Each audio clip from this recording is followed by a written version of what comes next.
Imagine a foggy morning when the world did not yet know what awaited it. On the horizon, the silhouettes of soldiers, tension hanging in the air, and only one man steps forward, calmly, as if walking not into battle, but on a stroll. On his back, a bow. In his hand, a long sword, gleaming with a cold shine. And at his waist, arrows, as if from another time.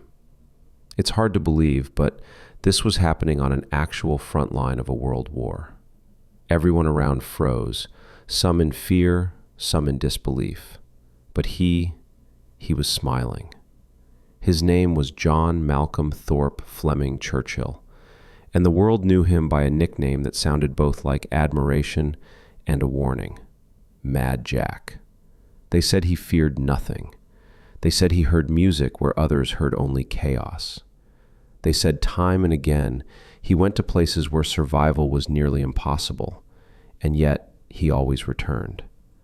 When his unit saw Jack rise from the trench with a sword in hand, they understood. If this man moves forward, then they had a chance too. He fought as if centuries had intertwined, combining ancient traditions with modern warfare. And every time, he created stories that were hard to believe, if not for the undeniable facts. He survived what should have been the end. He ended up where no one returned. And yet, time and again, he found his way out, as if fate itself deemed his role unfinished. This is not a novel, not a legend, not an exaggeration. This is the biography of a real man, who became a symbol of the truth that courage is not the absence of fear, but the ability to step forward when fear has paralyzed everyone else. This is a story of war, of madness, of cold determination, and of a soldier who set his own rule. If you go into battle, go so the world will remember you. Welcome to the story of John Malcolm Thorpe Fleming Churchill, a story that cannot be forgotten. John Malcolm Thorpe Fleming Churchill was born in 1906 in Hong Kong, far from the future battlefields and anxieties of Europe. From an early age, it was clear he would not be an ordinary child.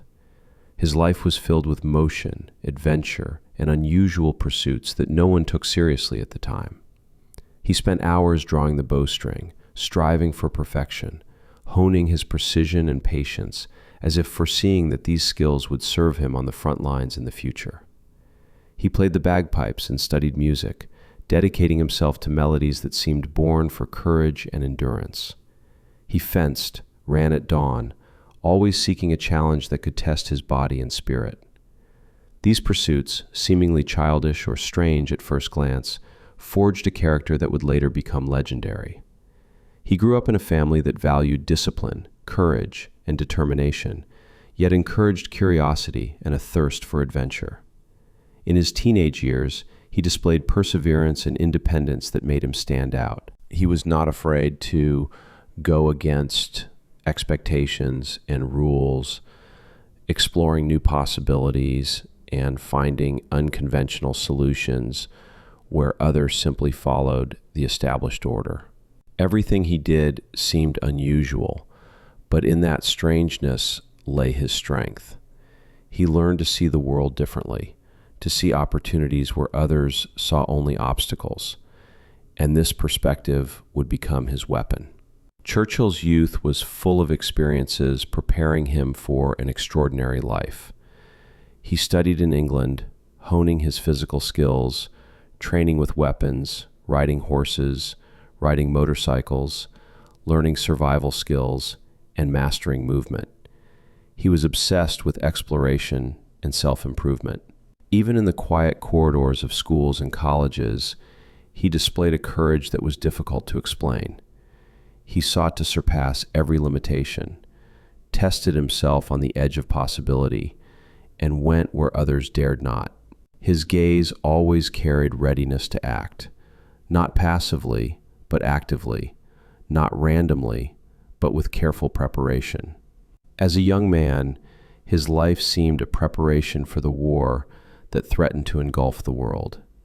He did not know where he would be in 10 or 20 years, but he understood that readiness for the unexpected was a person's greatest asset. His fascination with the bow, sword, and music all seemed strange in the 20th century world of technology and progress, but it was precisely this that made him unique. He learned to combine physical strength with mental resilience, discipline with creativity, daring with calculation. Every movement, every choice reflected the resolve of a man who would not compromise his character. This informal preparation turned him into a person who could not be broken by ordinary means. He lived as if every day were a trial, every hardship an opportunity to test himself. Even in ordinary moments, among friends and comrades, he stood out. His energy, attention to detail, ability to act while thinking differently, created the aura of someone capable of the impossible. It was this mix of unrestrained energy, discipline, and curiosity that made Churchill the legend he would later become, a man whose actions on the battlefield seemed incredible, yet were always real. When war broke out, John Churchill did not hesitate. He returned to the army as if he had always known. His place was where the fate of people and the outcome of battles were decided. But he was no ordinary officer. He followed his own path, ignoring standards and not following the crowd. Where others chose conventional weapons and tactics, Churchill assembled his unusual set: a long sword, an ancient English bow, and arrows that seemed artifacts from the past. He believed that in battle, precision and strength were important, but so were surprise and spirit, inspiring allies and paralyzing enemies. At first, his comrades watched him with astonishment. They saw a man going into battle with weapons that seemed ineffective in modern warfare. But once the operation began, doubt vanished. He acted precisely and methodically, setting an example with every movement. He went first, confident and calm, as if nothing could shake his resolve. That steady step, that gaze, that confidence, all made him a leader not by words, but by action. Soldiers followed him not because he gave orders, but because he himself was ready to go all the way. For the first time on the front line, he found himself in harsh northern landscapes, where the wind cut the face and snow made every step a battle with nature itself. He climbed mountains with his unit, where every step was a trial, and every wrong choice could cost a life. But Churchill acted differently. He did not rush. He observed. He chose his path as if playing a strategic game, where every piece mattered and every move could change the outcome. When soldiers grew weary, he played the bagpipes, and the sound carried across rocks and snow, lifting their spirits. Even the most exhausted followed him, understanding, if he is not afraid, there is hope. In one operation, he charged enemy positions with a sword in hand, first among all who bravely moved forward. The enemy, seeing his silhouette, lost confidence and became confused, while Churchill's unit acted with precision and determination unmatched by most. Every step was calculated, every movement combined skill and psychology, creating an effect that could not be explained by ordinary words. He used his unusual skills as if modern warfare and medieval weapons were part of the same world. From that moment, his nickname, Mad Jack, spread among the troops. People spoke of him as someone who could make the impossible possible. He did not seek glory. He acted according to his own code. His courage and unconventional decisions became legendary, and with every new episode, the legend grew. Even in the most dangerous situations, when most lost control, John remained calm. His eyes scanned the terrain, his hands held weapons with precision hard to imagine, and his heart beat as if he already knew the outcome of the battle. He acted as a leader, a soldier, a man who recognized no boundaries. And it was this resolve that made him not just a participant in battles, but a symbol of incredible courage, inspiring all who followed him. Despite all his preparation and skill, fate once placed Churchill in a situation beyond his control. During a night operation, he and his unit were surrounded. Cries rang out, bullets whistled, and cold rain mixed with mud and blood. It seemed there was no way forward, no exit, no chance of survival. But Churchill did not panic. He stood amid chaos, calmly observing the enemy, calculating every step, every movement, as if playing a game where the lives of not just one, but the whole unit were at stake. His gaze was focused, every breath measured, every action deliberate. His capture became inevitable, yet even then he retained his inner freedom. In the camp, surrounded by guards, darkness, and barbed wire, Churchill lost neither resolve nor calm. He studied the routines of the guards, observed the behavior of those around him, assessed escape routes and opportunities. He interacted with other prisoners, boosted morale, instilled confidence, as if his presence were a shield protecting them all.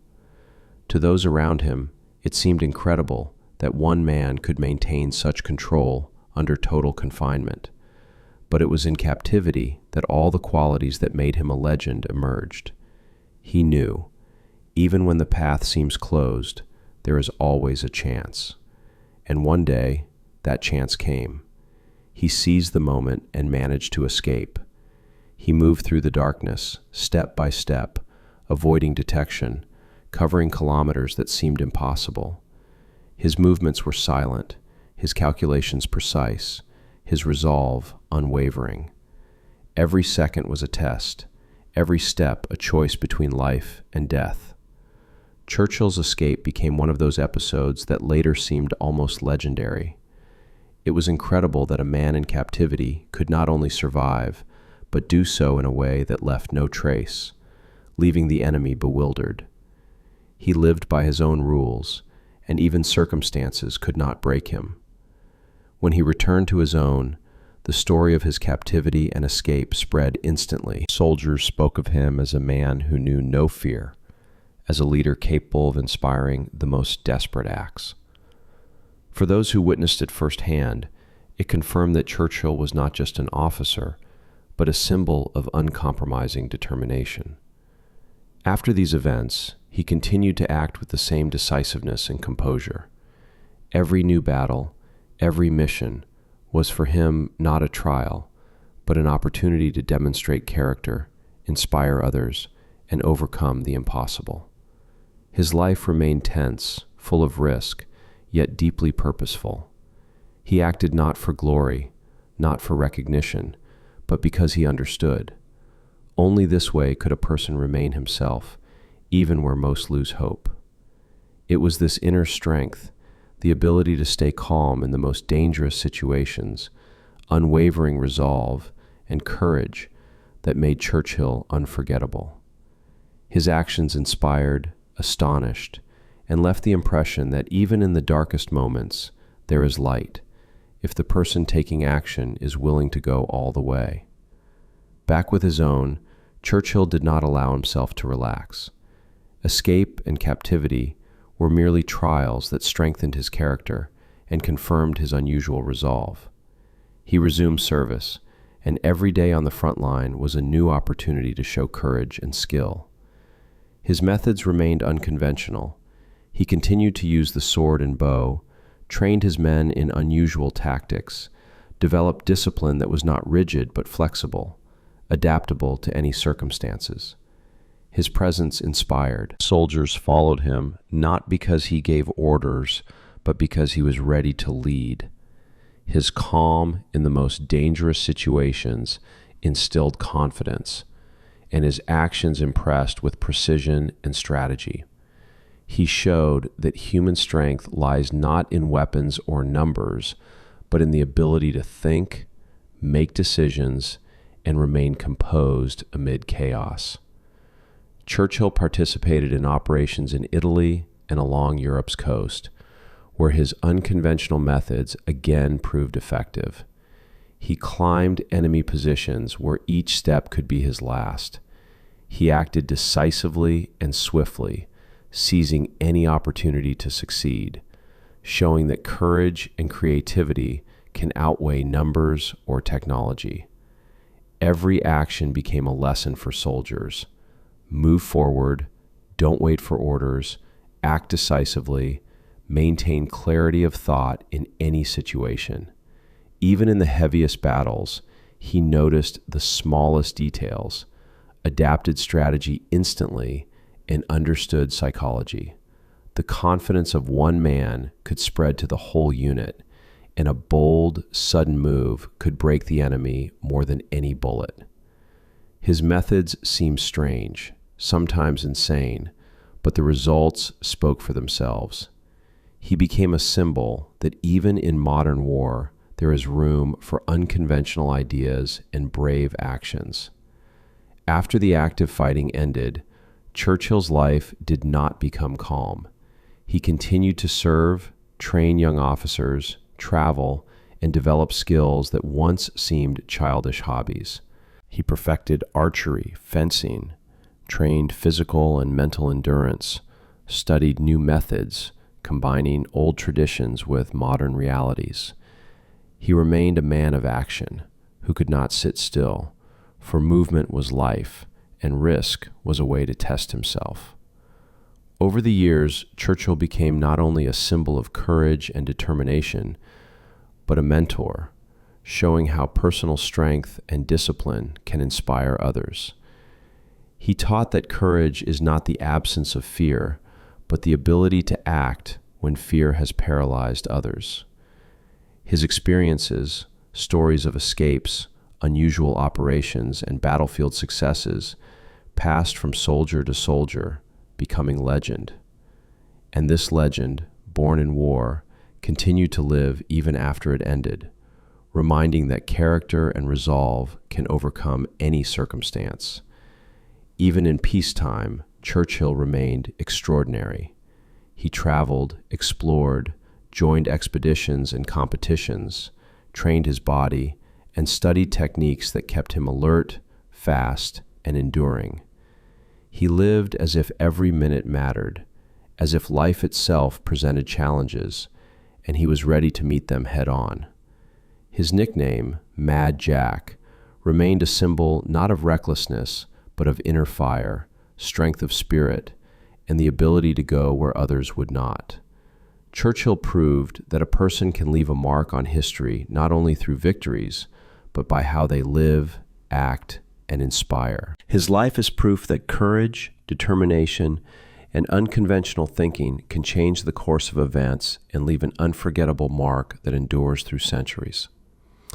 After the war, John Churchill did not become a quiet veteran fading into civilian life. He continued seeking challenges, learning, exploring the world, traveling, mentoring young people, and sharing his experience. Every new place, every encounter, every expedition was for him a continuation of that front line where he first proved his resolve. He saw opportunities where others saw only limits, doing so with the same focus and precision as in battle. He became a mentor to all who wanted to understand what it means to be brave, to act decisively, to take responsibility, and move forward when others feared. Churchill taught that courage is not the absence of fear, but the ability to act despite it. His stories of battles, captivity, and escapes were not tales. They were proof of how resolve and skill can turn the impossible into reality. He traveled the world, explored new lands, participated in challenging expeditions, often in conditions where others would have stayed safe. He continued refining skills once considered strange and archaic: archery, fencing, swordsmanship. But for him, these were not just hobbies. They were a philosophy of life: discipline, attention to detail, precision, composure, and readiness for the unexpected. Churchill inspired those around him. His presence made others braver, stronger, more determined. He spoke little, but every word, every demonstration of skill, every example of his life left a deep impression. He showed that true strength lies not only in weapons or numbers, but in the mind, will, and determination. Over time, Churchill became a legend not only because he was called Mad Jack or wielded sword and bow in modern war. The legend was built on how he lived, how he acted, how he inspired, and how he never surrendered. His life became a symbol of courage, determination, and unconventional thinking, and his stories continue to inspire generations. He passed away, leaving behind not only memories of feats, but a lesson. Every person can go beyond the ordinary, create opportunities where others see only obstacles, influence events and people around them with character and resolve. His name remains in history as a symbol that courage transcends time, belonging to those willing to act, move forward, and defy the odds. John Malcolm Thorpe Fleming Churchill, Mad Jack, the man with a sword and bow, soldier, mentor, traveler, left the world slightly braver, slightly stronger, slightly more inspired. And when we think of those capable of changing the course of events and inspiring the impossible, his name comes first, reminding us true courage is born within, and its actions can endure forever.